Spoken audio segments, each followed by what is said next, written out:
Sounds like you had a pretty good excuse for being late. Yeah, we had.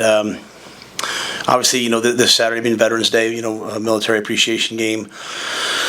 Monday night we do family dinner. Coaches, staff, families come to dinner. Players, sometimes players bring their girlfriends, bring their families. It's just a nice chance for us all to come together each week. And this week we had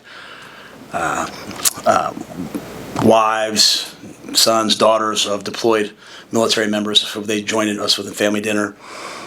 Just now we had nine veterans come with their families, watch practice. And then at the very end, Wheels for Warriors presented one of the veterans with a bike, a motorcycle, a Husker motorcycle. I've never seen anything like it. Our players were mesmerized, so they all thought I was going to ride it out of the tunnel. I'll leave that to Ted Carter. So it was really cool to be a part of that. So. Do you have an update on guys like Malcolm Hartzog and Prince Will? Just how they progress this week? Yeah, Malcolm we expect to play, and Prince Will, we're still going through the process, so we'll see how that lands. What do you think of the way that Emmett Johnson's ran the ball last couple of weeks, especially kind of the tough interior runs?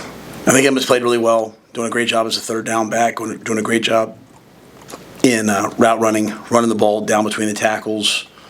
The 4-minute run against Purdue to end the game was great. And I think you're just going to see him continually make jumps as he plays more and has more opportunities. Back to the, military appreciation kind of theme. It seems like obviously football and service are intertwined in a lot of ways. How do you maybe try to incorporate that into your program, just the military discipline and things like that? Yeah, I think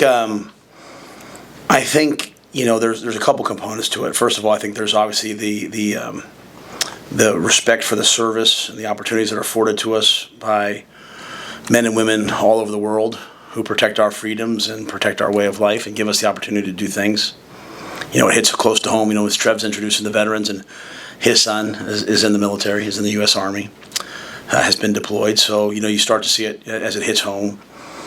In terms of the ethos of our program, of wanting to watch everyone build personal excellence while always putting team excellence above themselves, while the concepts of, not just discipline, but to me it's about sacrifice. It's about, protecting the unit and the greater good and making that willing choice. I think that's what allows our military to be as proficient and elite as they are. And so those are the same things we're trying to get our guys to do, to go out there and in the midst of adversity, in the midst of fear, in the midst of doubt, in the midst of whatever, have a love of the University of Nebraska, Nebraska football, have a love of their teammates that allows them to overcome those things. And so I think all of those tenets, are woven, and you see them in the military, and they're really parts of all great organizations. And so we're always trying to build that. The defense up to this point has had a great year, and maybe took a step back a little bit at Michigan State. I know you got fired up about it. Coach White got fired up about it. Now they got a test with Maryland coming in. What do you work on them, or what do you work on specifically with them in practice, gearing up for this week? Well, I think when you go back and look at Michigan State, it's the same game as lots of other games, right? It's just when we gave up a big play and we tackled it, you go back to Northwestern, there was 3 trips to the red zone, it was 3 field goals. This past game, those balls got down there and it was a touchdown. So then the ball game kind of gets a little bit away from you. And it was 20-10, is really not that far away from you. It ends up being 2017. So I think it's just consistently, we're always working on technical things. We're always working on how hard we play, how physical we are. This week presents unique challenges in that they're going to come out and they're going to go tempo. They're going to come out and they're going to throw RPOs. They're going to come out and they're going to throw perimeter screens. They're going to come out and they're one of 3 teams in the country that's thrown 30 passes in every game in the last 2 years. It's 12 straight games with a touchdown pass. They're going to chuck it. They're going to throw it around. They're also going to run it. They're also going to get the ball on the perimeter. They have excellent playmakers, a great quarterback, great scheme. So for us, it's you can't change what you do. It's about our guys just focusing in and trusting themselves and making their play last week, you go back to last week, 2 big plays, one given up on a double move, one given up on a double pass, having great eyes, having great help, having great, depth at safety. We have guys, who, it's one thing to rush in the fourth quarter of a game when you have the lead. We're going to have to rush the entire game. So it'll be a real challenge for our defense. Anytime you play against great players, it's a real challenge, and I don't want them playing defense trying to win the game. When you do that, you never play great defense because you're like, I don't want to give up a big play because the score's tight. Defense is about cutting loose and going and playing and attacking, and they'll make plays. They're the third best offense, the third most big plays in the Big Ten. That's just in Big Ten games. That's taking out the non-conference games. So they're going to make plays, and I just want to see our defense go compete and battle. And I think it's really exciting to be playing a team of this caliber this time of year. I wish it was icy and snowy and all those things. Sounds like it's going to be a great day. So we're just going to have to go play. Sat's been in the box for the past couple of weeks. What have you liked about moving him up there? What have you not liked? Yeah, I've always liked my coordinators just to kind of pick and see what they want, how they feel, and I think he has been able to see some things, just kind of be a little bit more, outside of the moment and just be a little bit more in an antiseptic environment. So I think those things have been good for him. We've had some unique challenges in that, kind of around, a lot of like getting plays in, things started to come up. Elliott Brown really took on that role for us as Garrett went up. And Elliott Brown, who's a coach on the field and an excellent football player as well, was signaling for us. Elliott, unfortunately, had a pretty bad knee injury last Wednesday. Elliott, on 2 days' notice with a torn ACL and a knee brace, goes to Michigan State and signals, standing on the field the entire game. Comes to me this week and says, they want to do surgery on Thursday, Coach, but I'll wait till the end of the year so I can continue to signal and help the team, which would mean it would push into training camp. And I said, absolutely not, get your surgery. So Garrett might have to come down now as a result just to make sure, we're getting the wideouts in the game. And, we have a bunch of young wideouts, and so it's just, making sure they understand what's happening. So Garrett might come down, but Sat would come up. I would stay up, and I like that. I like that if Tony's comfortable on the field and Sat's more comfortable up there, and Ed's more comfortable on the field. To me, it's really about those guys just being in the best environment for them to think and attack. How has Billy Kemp progressed, and do you expect him to be more involved in the offense? Yeah, I think Billy has a chance to play this week. He's practiced more this week. It's still a couple weeks out from where the doctor said, but Billy's an elite competitor, an elite. He's done everything possible to get himself out there. He wanted to play last week. So I think there's a chance Billy could give us some reps this week in certain roles.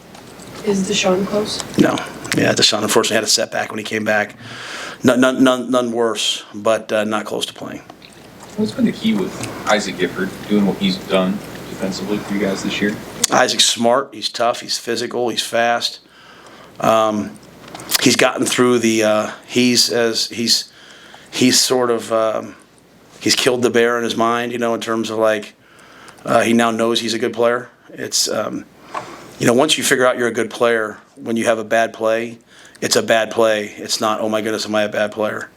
And young players quite often, as I say to them all the time, you can fail, it doesn't mean you're a failure. I talk a lot about my time in Carolina, hey, I failed there, but it doesn't mean I was a failure.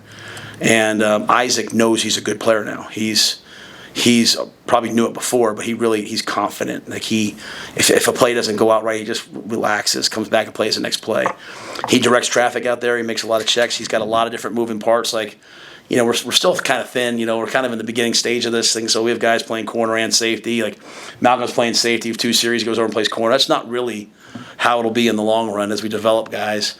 But I love this group and what they do, and so I think he's a big key back there to getting everyone kind of lined up and having great communication. It'll be a real challenge this week with the tempo. We kind of like playing tempo teams sometimes. It allows us just to kind of get in a rhythm and play. But if you let them get on a roll, it can steamroll on you. So he has to do a great job of getting the calls and making all the checks. Going back to Billy, do you expect continuing with the Planet Punt returner, or do you leave the nation maybe get more of a look there? Yeah, I think that's all up. That's all up to kind of the game situation. As you know, Memorial Stadium, the sun, the wind, all things can be a factor. Ethan's worked it all week. Billy's worked it all week. They're both ready to go. Emmett Johnson's worked it all week. So we'll kind of get closer to the game and kind of play it as the game goes out.